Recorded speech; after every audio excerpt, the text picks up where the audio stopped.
అయోధ్యలో అంగరంగ వైభవంగా శ్రీరాముని ప్రాణప్రతిష్ఠా మహోత్సవం జరిగింది. భారతదేశంలో యావత్ ప్రజానీకం ఈ వేడుక కోసం 1000 కళ్లతో కొన్ని దశాబ్దాలుగా ఎదురుచూస్తున్నారు. జనవరి 22న ప్రధాని మోదీ చేతుల మీదుగా అంగరంగ వైభవంగా రామ్లల్లా ప్రతిష్టాపన కార్యక్రమం జరిగింది. ఈ మందిర నిర్మాణం కోసం ప్రజలే ముందుకొచ్చి స్వచ్ఛందంగా విరాళాలు అందజేశారు. ప్రజల నుండి సేకరించిన డబ్బుతో ఈ నిర్మాణం జరిగింది.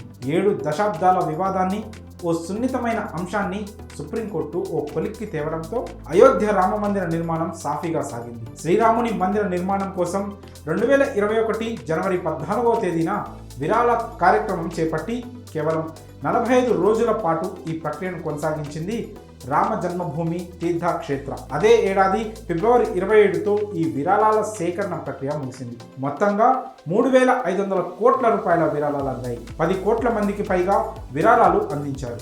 వీరిలో ఏ రాష్ట్రం నుంచి ఎంత విరాళాలు అందాయో అనే లెక్కలను ఇప్పుడు చూస్తే ఈశాన్య రాష్ట్రాలైన మణిపూర్ నుంచి 20 కోట్లు, మేఘాలయ నుంచి 8.5 కోట్లు వచ్చాయి.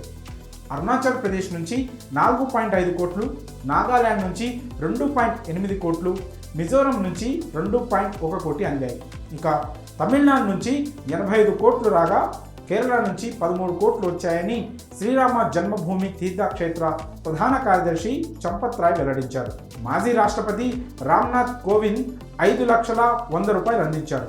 అలాగే ఆయా రాష్ట్రాల ముఖ్యమంత్రులు, గవర్నర్లు కూడా తమకు తోచినంత నగదును విరాళంగా అందించారు. అయితే వ్యక్తిగతంగా చూస్తే గుజరాత్కు చెందిన ఆధ్యాత్మిక నేత మొరారి బాపు 13.5 కోట్ల రూపాయలను అందజేశారు. అంతేకాదు బ్రిటన్, కెనడా దేశాల నుంచి కూడా విరాళాలు వచ్చాయి. 8 కోట్లు వసూలయ్యాయి. అయోధ్యలో రామమందిర నిర్మాణం కోసం విరాళాలను ఏకకాలంలో సేకరించారు. 9 లక్షల మంది కార్యకర్తలు 1,75,000 బృందాలుగా విడిపోయి ఇంటింటికి వెళ్ళి ఈ నగదును సేకరించారు. ఇప్పటి వరకు 1800 కోట్లను ఖర్చు చేశారు.